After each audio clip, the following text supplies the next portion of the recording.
Astagfirullahalazim. Bah, saya sebagai anak kecil, saya wajib ngingetin Abah sebagai orang tua karena saya sayang kepada Abah. Bah, sadar bah. Abah jangan asal ngomong.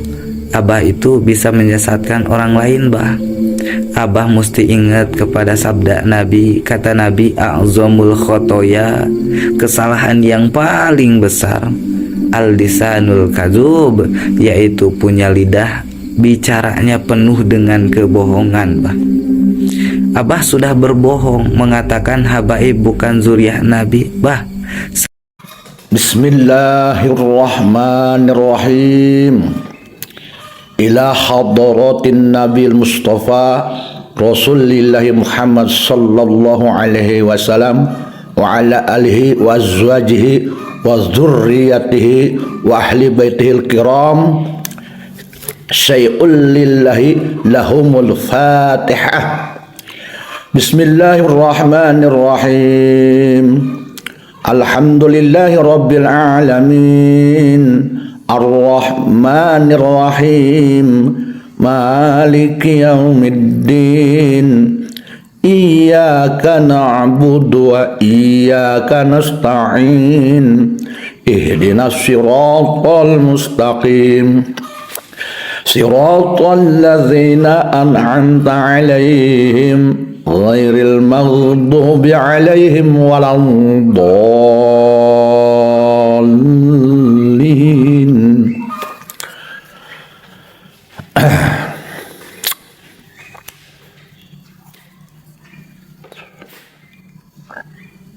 Ya, bagi orang-orang yang langsung menghukumi seseorang yang dianggapnya benci ke dzurriyyat Rasul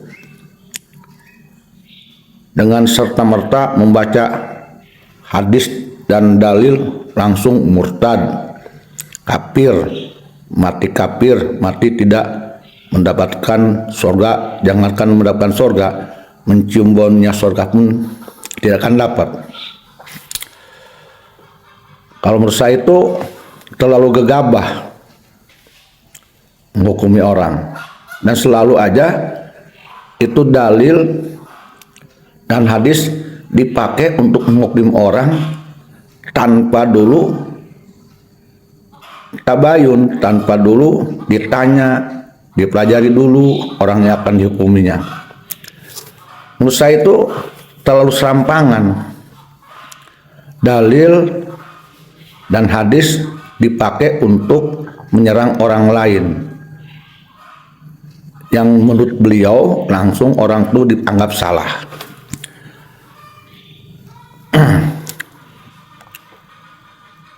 Saya mau nanya nih, bagaimana terhadap orang yang sering membaca hadiah hadarat seperti yang saya baca tadi? Di situ kan ada baca Fatihah. Untuk siapa? Untuk Rasulullah, untuk istri-istrinya, untuk zuriyahnya, untuk ahli bait Rasulullah Muhammad SAW. Itu untuk Fatihah. Apakah itu bukan bentuk cinta kepada Rasul, kepada istrinya, kepada zuriyahnya, kepada ahli baitnya, kepada alinya? Apakah kiriman tersebut bukan sebuah bentuk cinta, kiriman Fatihah tersebut? Dan itu rutin dilakukan setiap sholatnya dan setiap yang lain-lain. Apakah itu dia dikatakan pembenci? Saya mau nanya nih ya ke orang-orang nih yang gampang sekali nuduh orang pembenci dzurriyyat, tidak akan masuk surga, tidak akan mencium bau surga, matinya kafir, murtad. Hanya karena orang itu syak, ragu-ragu terhadap nasab para habaib, tetapi dia sering membaca hadarat, menghadiahi Rasulullah Muhammad sallallahu alaihi wasallam dalam hadarat tersebut kepada istrinya, wa azwajihi, wa dzurriyyatihi, wa dzurriyyatnya, wa ahli baitihil kiram. Gimana itu? Hah? Tetap murtad, kafir, tetap masuk neraka. Begitu. Lalu bagaimana terhadap orang yang dia syak terhadap nasab habaib dan dia meyakini habaib itu bukan dzurriyyat Rasul karena tidak ada bukti secara jelas, secara ilmiah, secara nyata bahwa orang tersebut betul dzurriyyat Nabi, sehingga akhirnya orang itu ragu, seperti halnya saya lah, ragu, sehingga saya tidak yakin karena tidak ada mampu membuktikan bahwa dirinya itu memang dzurriyyat Nabi.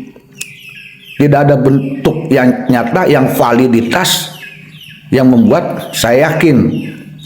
Tidak ada tes DNA, tidak ada kejelasan, terkonfirmasi dan sebagainya. Bahkan terkadang perbuatannya tidak mencerminkan dzurriyyat Nabi, ya, sehingga orang seperti saya menjadi ragu. Karena barometer bagi saya untuk meyakini mengakui seorang dzurriyyah Nabi tidak cukup dengan pengakuan mereka, tidak cukup dengan gelar mereka Habib, tidak bagi saya. Ingat enggak dalam agama Islam bahwa seharusnya seseorang itu dalam segala sesuatu berdasarkan ilmu. Jangan kau ikuti sesuatu tanpa ilmu, maka ikuti sesuatu dengan ilmu. Itu kan begitu. Begitu juga ketika saya harus meyakini seorang itu dzurriyyat Nabi, Habib seorang dzurriyyat Nabi, ya harus dengan ilmu. Karena kalau tanpa ilmu, nanti banyak orang yang ngaku Habib, saya Habib, saya Habib, saya Habib, lalu saya harus percaya terus hanya dengan pengakuan, hanya dengan buku nasab. Buku nasab bisa dicetak, pengakuan bisa mudah gampang.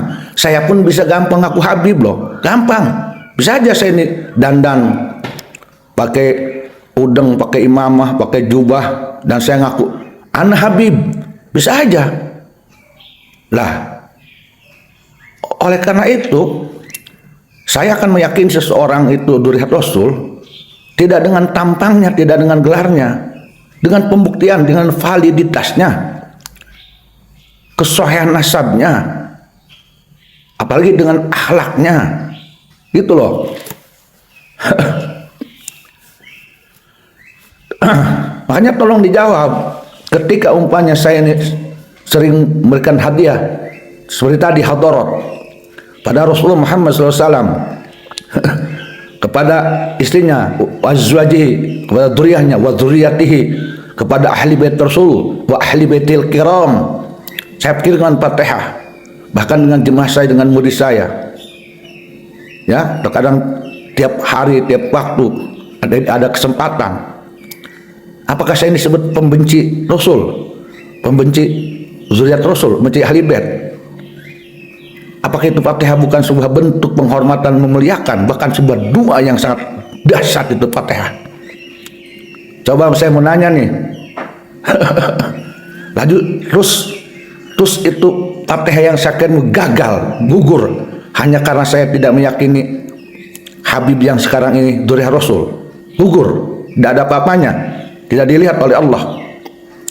Lalu ketika saya ini harus meyakini seorang Habib dzurriyyah Rasul sesuai dengan patokan ilmu yang agama Islam perintahkan, bahwa segala sesuatu itu harus berdasarkan ilmu, jangan ikut-ikutan, ya. Apalagi ini orang yang ngaku bernasab pada Rasulullah Muhammad SAW. Coba deh baca, cari, ada nggak hadis dan anjuran ulama agar kita selalu cemburu kepada orang yang ngaku-ngaku bernasab ke Nabi? Ada nggak perintah untuk menyelidiki mereka yang ngaku bernasab ke Nabi? Tahu nggak? Paham nggak? Baca, nggak usah saya bacakan lah. Zaman dulu tuh banyak orang nyaku duriat Nabi. Banyak. Ulama dulu pun banyak yang menyeleksi, memverifikasi, mencari bukti dia durian Nabi bukan. Lalu itu ulama-ulama disebut itu duriat Nabi. Haram, kufur, murtad. Kan ada perintahnya, nggak usah saya baca, cari sendiri tuh. Ada syariat Islam yang mengharuskan kita memverifikasi, berhati-hati bahkan cemburu kepada orang-orang yang ngaku bernasab pada Rasulullah Muhammad SAW.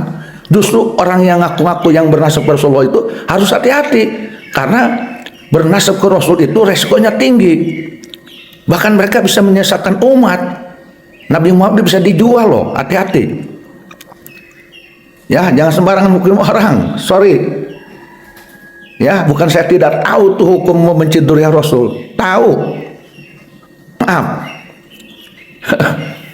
Ya. Selanjutnya nih saya mau nanya nih. Saya pernah ziarah saya. Ya. Ya, waktu haji ziarah ke Rasul. Ya. Dan ke makam-makam yang lain. Dan saya pernah ziarah ke Irak, ke Baghdad, ziarah ke Syekh Abdul Qadir Jailani, ziarah ke Syekh Siri As-Sikti, ziarah ke Syekh Junaid Al-Baghdadi, ziarah ke Syekh Abu Bakar As-Sibli, ya, ke yang lain-lain, bahkan ziarah ke Sayyidina Husain, ya. Sayyidina Husain kan cucu Nabi itu. Nah, apakah ziarah saya itu bukan cinta pada zuriyah Nabi? Bahkan Sayyidina Husain, bahkan saya ziarah ke makomnya. Ke Sayyidina Ali, ke makomnya. Syekh Junaid Al-Baghdadi, apakah itu bukan zuriyah Nabi? Syekh Siri Sikti, apakah itu bukan zuriyah Nabi? Syekh Abu Bakar As-Sibli, apakah itu bukan zuriyah Nabi? Syekh Musa Al-Kadzib, apakah itu bukan zuriyah Nabi? Di Indonesianya saya jarah ke zuriyah Nabi, ke Sunan Gunung Jati, ke Sunan Muria, ke Sunan Kudus, ke Sunan Derajat, ke Sunan Giri, ke Sunan Bonang, ke Syekh Syarif Hidayatullah, ke Sultan Hasanuddin. Apakah itu bukan zuriyat Nabi? Apakah dengan ziarah kepada para zuriat Nabi, para wali songo itu bukan cinta pada zuriat Nabi? Hah? Itu bukan cinta ya? Jadi akan gugur cinta saya ke zuriat Nabi dengan ziarah-ziarah ke Sayyidina Husain, ke Baghdad, ke Irak saya, dan ke yang lainnya. Hanya karena saya tidak meyakini Habib-habib yang sekarang ini betul zuriyah Nabi. Tidak yakin. Jadi gugur itu ya. Membaca hadarat saya itu gugur. Ya. Kemudian ziarah saya ke Sayyidina Husain, ke yang lain, ke Syekh Musa Al-Kazim di Baghdad, di Irak, ke Syekh Junaid Al-Baghdadi, Syekh Siri Sikti, Syekh Abu Bakar As-Sibli, dan yang lain-lain. Itu zuriat Nabi semua tuh. Ziarah ke Wali Songo, kemudian memberi hadiah ke beliau-beliau yang mulia di rumah, di mana dengan jemaah.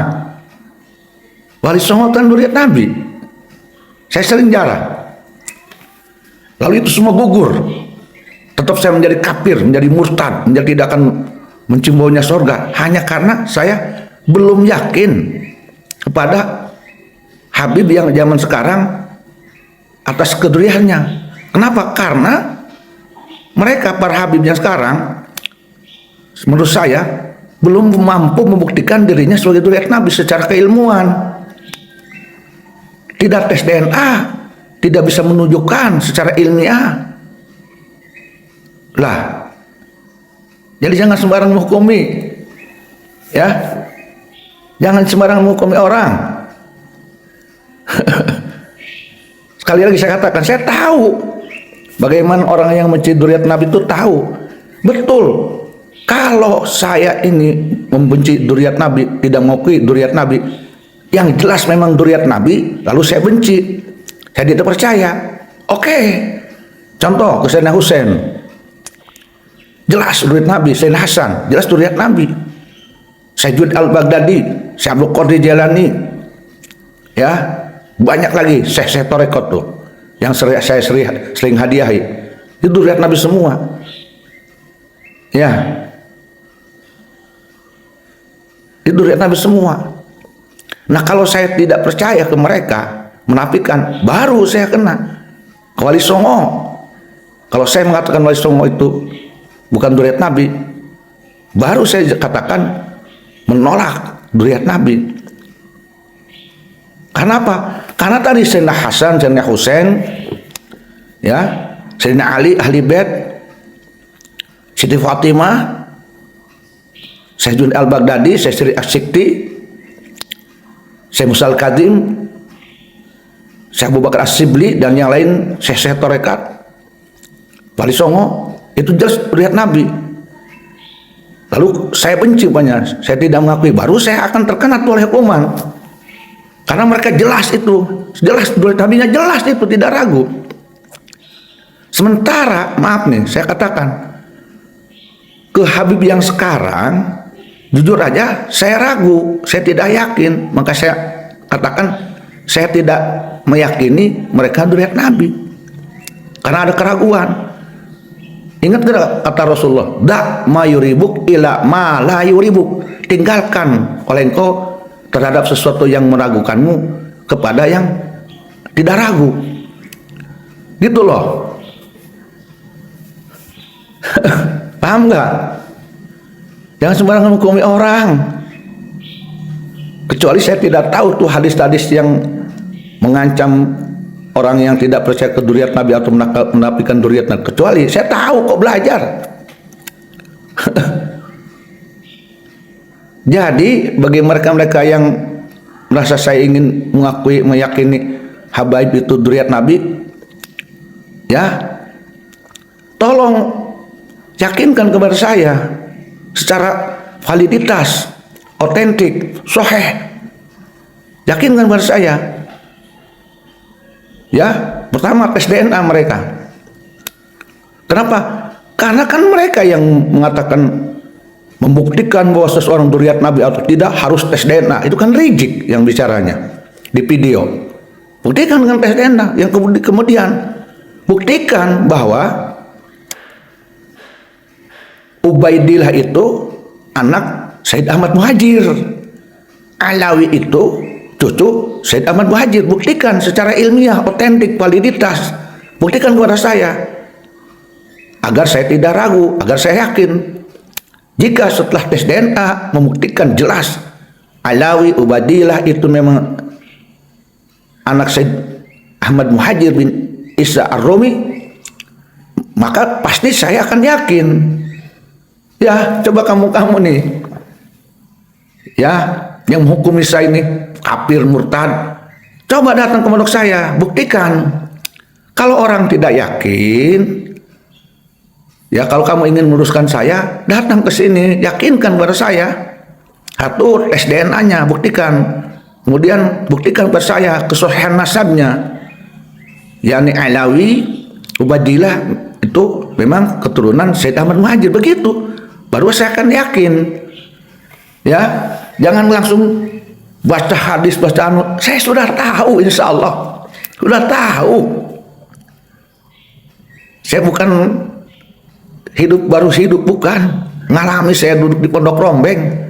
Saya belajar tentang hadis dzurriyyat Nabi itu dari dulu. Saya kitabnya juga ada. Ini persoalan keyakinan. Maka ketika ada seorang tidak yakin, nah kamu yang merasa pinter, walaupun kamu tidak baca hadis-hadis atau dalil yang menghukumi orang yang tidak percaya kepada dzurriyyat Nabi, kamu tinggal datang aja, membuktikan tes DNA, buktikan pada saya validitasnya bahwa Habib itu memang keturunan Said Ahmad Muhajir dengan keilmuan. Nah, tentu kalau ada jelas itu, saya akan yakin.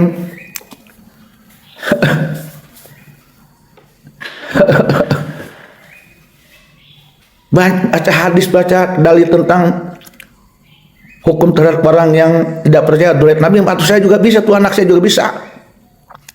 Persoalannya bukan saya tidak tahu itu, tahu kok. Benar kalau orang itu menolak dzurriyyah Nabi, kemudian dikatakan bukan dzurriyyah, dibenci, benar, bisa murtad, benar. Kan isu di kalimatnya juga menolak dzurriyyah Nabi, yang jelas dzurriyyah Nabinya. Begitu loh. Contohnya menolak Sayyidina Hasan, Sayyidina Husain, Siti Fatimah, Syekh Abdul Qadir Jalani, tuh Wali Songo, tuh. Tapi kalau itu masih diragukan, ya, kesohihan nasabnya, maka sah-sah saja. Wajar saya tidak yakin. Lah, bagi kamu yang sudah yakin, atau monggo kamu sudah yakin, mungkin silakan aja. Nah, saya tidak yakin, jangan dipaksakan saya harus meyakini seperti kamu. Buktikan ke saya. Paham gak nih? Paham gak? Ya, terima kasih nih saya ini kepada orang-orang yang menasihati saya. Alhamdulillah dinasihati. Tapi kamu harus tahu persoalannya. Sekali lagi saya katakan, terima kasih sudah dibacakan hadis dan dalil bagaimana hukumnya terhadap orang yang menolak dzurriyyat Nabi, tidak mencari. Saya tahu itu, terima kasih. Itu kan dikatakannya yang menolak dzurriyyat Nabi, benar-benar dzurriyyat Nabinya ditolak oleh saya baru. Ya kan itu kalimatnya. Ada nggak kalimatnya? Barang siapa orang yang menolak Habib dzurriyyat Nabi, tulisannya Habib, tulisannya Habib, bukan dzurriyyah. Kalau bicara dzurriyyah umum itu, umum. Kan saya bilang juga, saya tidak yakin para habaib yang sekarang itu dzurriyyat Nabi. Tulisannya Habib. Kecuali saya tidak percaya kepada dzurriyyat Nabi. Baru, oh kata kamu tuh Habib dzurriyyah Nabi, ya monggo, silakan. Kamu berarti sudah punya keyakinan. Tapi bagi saya belum bisa menerima habaib itu dzurriyyat Nabi. Awas loh, habaib. Bukan saya tidak percaya kepada dzurriyyah Nabi, bukan, kepada habaib. Apakah betul Habib dzurriyyah Nabi? Bukan. Gitu loh. Nah, saya tidak yakin. Nah, kamu ingin saya yakin? Sampaikan ke saya, buktikan kepada saya validitasnya, keilmuan sesahihun nasabnya. Datang ke saya nih, Yusuf, nih Alawi, Ubaidillah, betul itu keturunan Said Ahmad Muhajir nih. Manuskripnya, datanya, anu jelas, kitabnya, tes DNA, begitu. Kalau kamu ingin saya meyakini, insya Allah saya akan yakin begitu. Paham nggak? Makanya jangan menghukumi orang. Kalimatnya juga Habib. Saya tidak yakin Habib itu dzurriyyat Nabi. Bukan tidak yakin pada dzurriyyat Nabinya. Dengerin ya, bukan tidak yakin kepada dzurriyyat Nabinya. Dzurriyyat Nabi itu siapa? Sayyidina Hasan, Sayyidina Husain, Syekh Abdul Qadir Jalani, Wali Songo, Sunan Gunung Jati, ya, Syekh Jun Al-Baghdadi, itu dzurriyyat Nabi. Ahli bait, ya, istri Rasulullah, Sayyidina Ali, ahli bait. Nah, kalau saya tidak percaya ke mereka, baru hukumi saya kafir kayak murtad kayak gimana? Pelajari dulu persoalannya. Makanya kalau menghukumi orang, hati-hati. Bahasanya apa? Habib. Bukan saya menolak dzurriyyat Nabi sebagai dzurriyyat Nabi saya tolak, bukan. Pahami dulu. Ya, sekali lagi saya tegaskan nih. Saya sampai sekarang belum yakin Habib itu dzurriyyat Nabi. Awas nih, Habib. Para Habib itu ke situ, bukan tidak yakin pada dzurriyyat Nabinya. Nah, kamu yang sudah yakin Habib itu dzurriyyat Nabi, silakan. Tapi saya belum yakin ke Habib sebagai dzurriyyat Nabi. Kenapa? Nah, gampang kok orang tuh kalau hanya dengan berbekal Habib langsung di dzurriyyat Nabi kan. Gimana kalau ada orang ngaku-ngaku Habib? Anak Habib, anak dzurriyyat Nabi, kemudian dia bawa-bawa buku nasab. Ternyata bukan. Bagaimana tuh? Paham nggak? Nih yo. Saya kira ini pasti paham, masa sih nggak paham apa yang terjadi di dalam pikiran saya? Paham nggak? Masih tidak paham aja, ayo ke pondok saya diskusi. Masya Allah, tabarakallah. Masya Allah, kan banyak sekarang oknum-oknum yang ngaku-ngaku Habib. Banyak. Ke Banten banyak orang yang ngaku Habib. Ke pondok saya itu banyak yang ngaku-ngaku Habib, jujur aja. Banyak. Ternyata dicek oleh saya bukan Habib. Hanya keturunan Arab aja. Nah, kalau saya ini harus langsung percaya ke orang yang ngaku Habib, maka saya banyak tertipu loh. Saudara saya banyak tertipu tuh, terus aja. Ada bukti saudara saya tertipu. Ada orang datang ke sana ngaku Habib, kemudian dia minta duit untuk ekah katanya. Harus 3 kambing. 1 kambing itu berapa? 2,5 juta. Ngaku Habib. Jadi saya tidak akan mudah tertipu dengan orang yang ngaku dirinya Habib. Walaupun dia berbekal dengan buku nasab. Apalagi kalau tingkah lakunya tidak menunjukkan akhlak yang baik. Gitu loh. Paham nggak? Aduh, jadi harus serius nih saya ngomongnya nih. Masya Allah, tabarakallah. Ya, mohon ini mudah-mudahan ini jadi pencerahan nih. Apa harus saya tegaskan? Hah? Saya tanyakan lagi nih, bagaimana terhadap orang yang sering memberikan hadirat pada Rasulullah, wa azwajihi wa dzurriyyatihi wa ahli baitil kiram?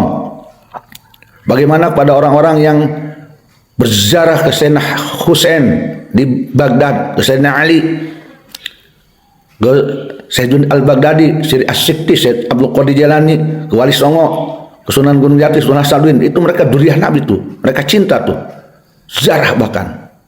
Bagaimana? Tetapi mereka tidak meyakini Habib sebagai duriah Nabi. Apa tetap murtad, kufur, mati kafir, tidak mencium bau surga? Kata siapa? Semudah itu menghukumi orang. Kalau mau jadi hakim yang baik, telaah, teliti semuanya, jangan sembarangan. Jangan sangat mudah membawa dalil dan agama dan hadis menghukumi orang. Jangan dulu. Ya, hati-hati. Jangan kau bikin tuh hadis dan dalil sembarangan untuk menghukumi orang lain tanpa dipelajari, tanpa diselidiki.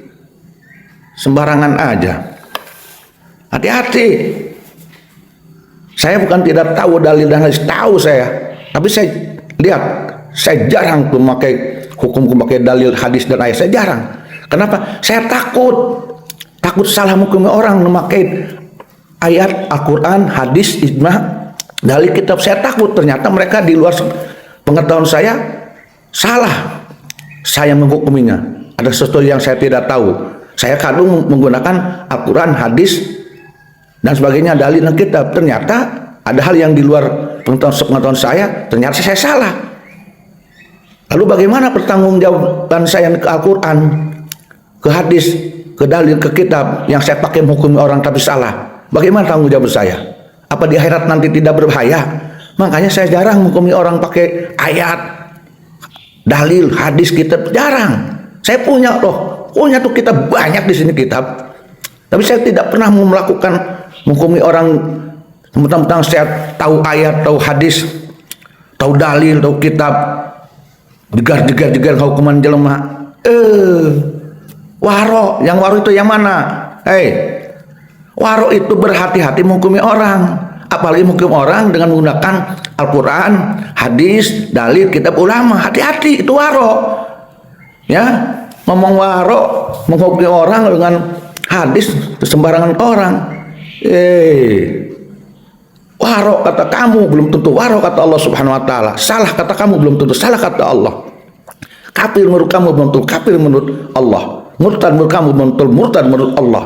Sembarangan aja. Paham nih? Mohon didengarkan nih, ya. Paham nggak nih? Mohon maaf nih kalau saya salah ngomong nih. Kalau menyinggung, mohon maaf. Saya juga hak bicara. Saya juga hak untuk membela diri, punya hak. Saya katakan ya, bukan hanya kamu aja yang punya kitab dan dalil, saya juga punya. Tapi saya tidak sembarangan menggunakan dalil dan kitab dan ayat dan hadis menghukumi orang. Ya, saya juga harus hati-hati. Ya, paham nggak? Demikian mudah-mudahan mengerti nih.